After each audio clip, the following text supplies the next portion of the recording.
You're listening to Cinema Central, and I'm your host, DJ Ace, and everything is still awesome because the Lego Movie, the second part, came out on February 8th. I saw it, and I loved it, all right? It was a fantastic movie. It was such a fun sequel, and I'm going to get into all this stuff right now. Quick note, going to do the brief non-spoiler overview first, and then we're going to get into the spoilers. So I will be sure to let you know when I get into the spoilers, all right? So just a teeny tiny spoiler for the non-spoiler thing. This movie does take place 5 years after the first movie takes place, and kind of picks up right after all that. So, the first Lego movie, it was a crazy thing because everyone was like, what in the world is this movie? And then we went and saw this movie. It turned out to be this beautiful story and awesome animation. And it was an overall awesome time. So, since then, though, there have been many other Lego films. So, I don't know how people felt about a second Lego movie, but I was excited regardless because, I love Legos. I've been a Lego fan for the longest time. And so I was very excited for this movie. The whole gang is back. You got Emmett, Lucy, Batman, and they're going to go on another adventure in this film to the Sis Star System. And there's going to be some crazy antics that happen. There's music in this film. There's one song that is certainly going to get stuck in your head for sure. And I think this movie has a lot of important things to say. They kind of get into some deep stuff at the end of this movie, which I was really surprised about, actually. I mean, the first one, sure, had some important things to say, but I think this one has some important things to say as well. And so, yeah, it's an enjoyable ride. I am very happy I watched it. So to get into it a little bit, it's a fast-paced movie, just like the first one was. There's a lot of music. There's a lot more music in this one than the first one, and but they have a lot of fun with it, especially the end credit song was a lot of fun. And speaking of which, there's nothing at the end credits, so don't waste your time. There's some new characters that are a lot of fun. General Mayhem, whatever you want to be. If I have one major complaint, though, it's that some of the jokes get kind of meta. And so if you're not like really tuned in, they might go completely over your head, but it's a small complaint overall. And they play around a lot with like the dynamics of like how the real world interacts with the Lego world. And they play around with it in some really interesting ways, which are also slightly confusing. This movie does a lot of things. It's still fun to watch. Not as good as the original, but still a lot of fun, and it has a lot of important things to say.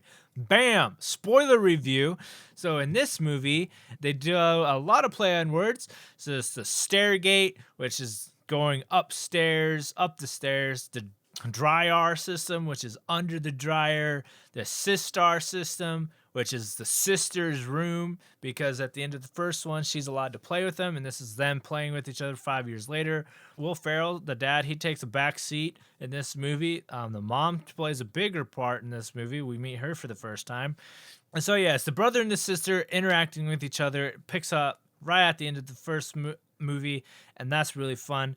But just like any other brother-sister relationship, it's not all hugs and kisses, because they don't get along all the time, and that's kind of the catalyst for this movie.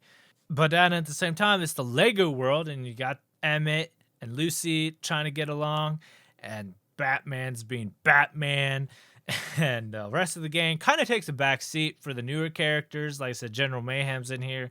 Whatever you want to be. Tiffany Haddish, she does a great job. It's this back and forth thing, and the part of the movie that's probably the funniest is Rex Dangervest, all right, played also by Chris Pratt. Chris Pratt basically plays himself in this movie. It's just this crazy dynamic between Rex and Emmett, and there's all these crazy things that happen. The biggest thing, of course, is the fact that Rex is Emmett from the future, What?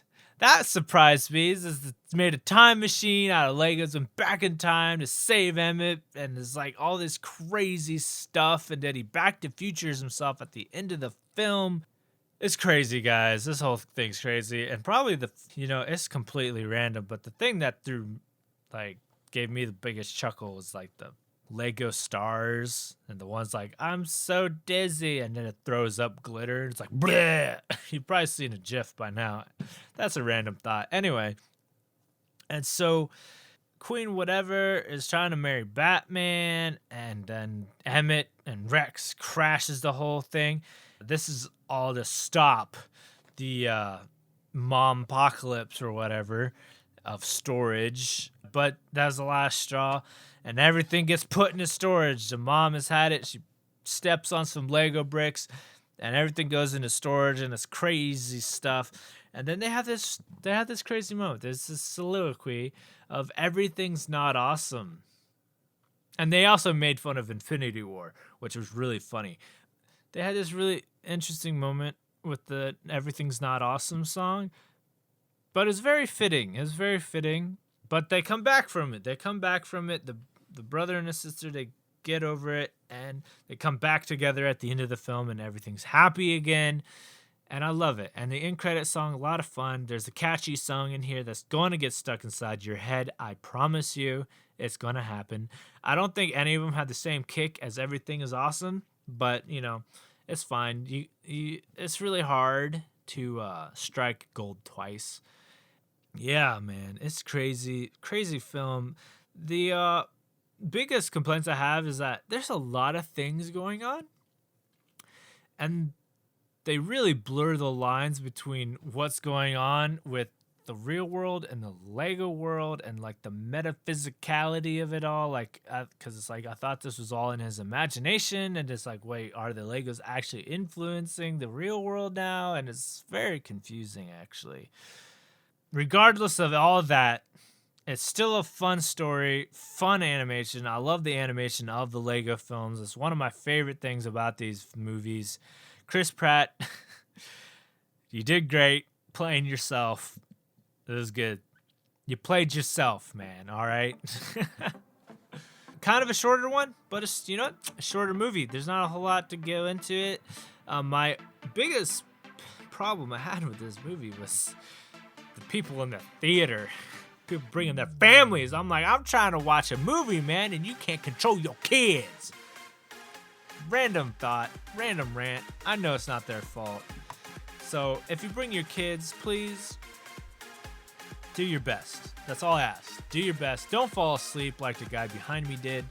Bad father. That's some bad parenting, man. You should be ashamed of yourself. All right. Cinema Central on Facebook, Instagram, and Twitter. Follow me there. I'll catch you on the next one, guys. I'm not going to plug it because the last time I plugged the next movie I'm going to, I ended up not doing it for a month, and then I felt so bad, and then I felt like I had to do it even though I really didn't want to anymore. So I will see you next time, whatever that film is. It'll be fun. Have a good day. Booyah!